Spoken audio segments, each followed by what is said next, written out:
சிங்காசனத்திலே வீற்றிருக்கிற சர்வ வல்லமையுள்ள தேவனுக்கு மகிமை உண்டாவதாக. கிறிஸ்துவுக்குள் பிரியமான உங்கள் ஒவ்வொருவருக்கும் என் அன்பின் வாழ்த்துதலை தெரிவித்துக் கொள்கிறேன்.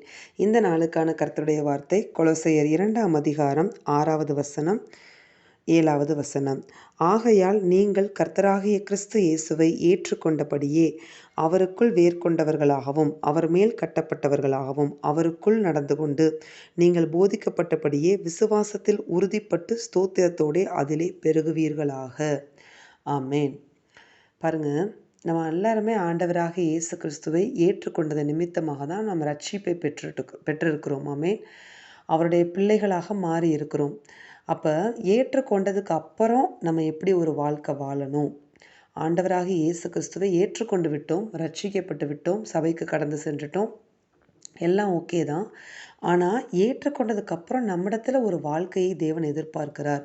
ஏற்றுக்கொள்வதற்கு முன்பதாக நாம் வாழ்ந்த வாழ்க்கையை தேவன் அப்படியே மன்னித்து மறந்து அவருடைய இரத்தத்தினால் நம்மளை கழுவி அவருடைய பிள்ளைகளாக மாற்றிவிட்டார்.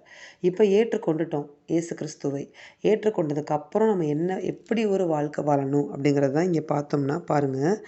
ஏற்றுக்கொண்டபடியே அப்படின்னு முடிச்சுட்டு அவருக்குள் வேர் கொண்டவர்களாகவும் கிறிஸ்துவுக்குள்ள, அதாவது இயேசுவுக்குள்ள வேர் கொள்ள வேண்டும் என்று தேவன் விரும்புகிறார்.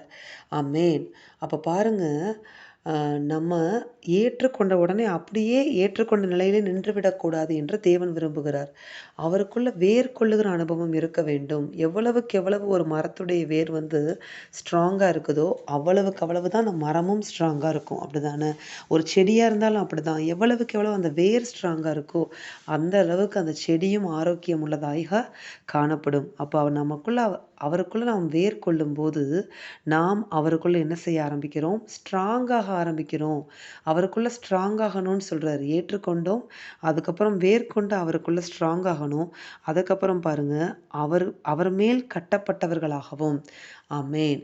நம்முடைய வாழ்க்கையுடைய ஒவ்வொரு ஏரியாவில் இருக்க எல்லா காரியங்களும் எல்லா நிகழ்வுகளும் யார் மேலே கட்டப்படணும்? அதுக்கப்புறம் அப்படி நீங்கள் பார்த்தீங்கன்னா அவர் மேலே கட்டப்படணும். அப்படின்னா என்ன அர்த்தம்? நம்முடைய எல்லா காரியங்களும் இனிமேல் நம்முடைய சித்தப்படி செய்யப்படாமல் நம்முடைய வீட்டு காரியங்களாக இருந்தாலும் சரி, மற்ற எல்லா காரியங்கள், ஊழிய காரியங்கள், ஸ்பிரிச்சுவலாக எந்த காரியமாக இருந்தாலும் அவர்கிட்ட கேட்டு கேட்டு அவருடைய சித்தத்தின்படி செய்யும்போது அவர் மேல் கட்டப்படுகிறவர்களாக நாம் மாறிவிடுகிறோம். அடுத்ததாக பாருங்க, அவருக்குள் நடந்து கொண்டு முதல்ல வேர் கொள்ளணும், அவருக்குள்ளே ஸ்ட்ராங் ஆகணும்.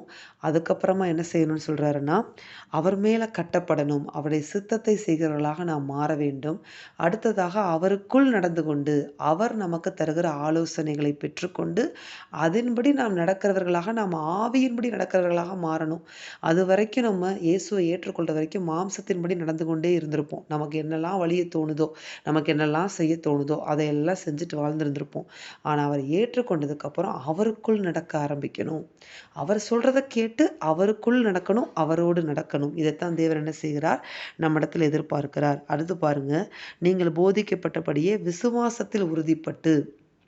இப்படி இந்த 3 ஸ்டெப்பை நம்ம செய்ய செய்ய செய்ய நமக்கு ஒரு நிச்சயம் வந்துவிடும். கர்த்தர் என்னை நலமான வழியில் நடத்தி கொண்டிருக்கிறார், அவர் என்னை கைவிட மாட்டார் என்ற ஒரு உறுதி உங்களுக்குள்ள கண்டிப்பாக வந்துடும். அதுதான் விசுவாசத்தில் உறுதிப்படுகிற ஒரு வாழ்க்கை.